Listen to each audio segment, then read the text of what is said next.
Hyderabad metro phase 2A అనుమతి కోసం కేంద్రంపై ఒత్తిడి పెంచాలని తెలంగాణ ప్రభుత్వం నిర్ణయించింది.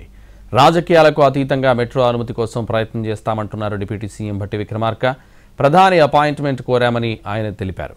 కేంద్రం అంచనాలు డిజైన్ బాగున్నా నిధులు మాత్రం ఇవ్వడం లేదని మంత్రి కోమటిరెడ్డి వెంకటరెడ్డి అంటున్నారు. మెట్రో ఎండీతో తెలంగాణ ఎంపీల సమావేశంలో ఫేజ్ 2A పై చర్చించారు. మెట్రో నష్టాలపైన ఎంపీలు డిస్కస్ చేశారు. ఎల్ఎన్టీని కూడా పిలవాలని బీజేపీ ఎంపీ కొండా విశ్వేశ్వరరెడ్డి సూచించారు.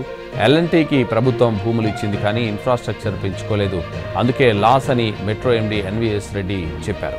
ఔటర్ రింగ్ రోడ్ వరకు మెట్రో విస్తరణ చేయాలని ఎంపీ చామల కోరారు. తాకట్లో ఉన్న మీ బంగారం నమ్మి కష్టాల్ని కాంపౌండ్ వాల్ దాటించే one and only solution prime gold hub మాత్రమే. కాంటాక్ట్ 8499938881. మేడ్చల్ మెట్రో లైన్ అంశాన్ని బీజేపీ ఎంపీ ఈటల రాజేందర్ ప్రస్తావించారు. ఇది ఆషామాషీ ప్రాజెక్టు కాదని కిలోమీటర్కి 402 కోట్లు అవుతుందన్నారు. ముందు కేంద్రం అప్రూవల్ ఇచ్చిన తర్వాత మిగిలిన రూట్స్పై చర్చ చేద్దామని మెట్రో ఎండీ చెప్పారు.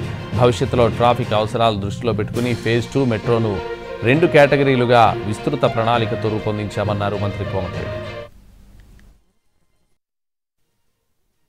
విధంగా ముఖ్యమంత్రి గారు ముందు చూపుతో ఒక మంచి ప్లాన్ తయారు చేసి డిపిఆర్ కూడా సబ్మిట్ చేయడం జరిగింది.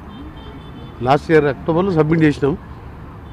దానికి సంబంధించి మనోహర్ లాల్ ఖట్టర్ గారిని ప్రైమ్ మినిస్టర్ కలవడానికి ఎంపీలు ఎట్లా అక్కడనే ఉంటారో నేను కూడా వెళ్ళి వారితో పాటు కేంద్ర మంత్రులను కలిసి దాన్ని సాధించడానికి వారు కూడా కలిసి వస్తాం.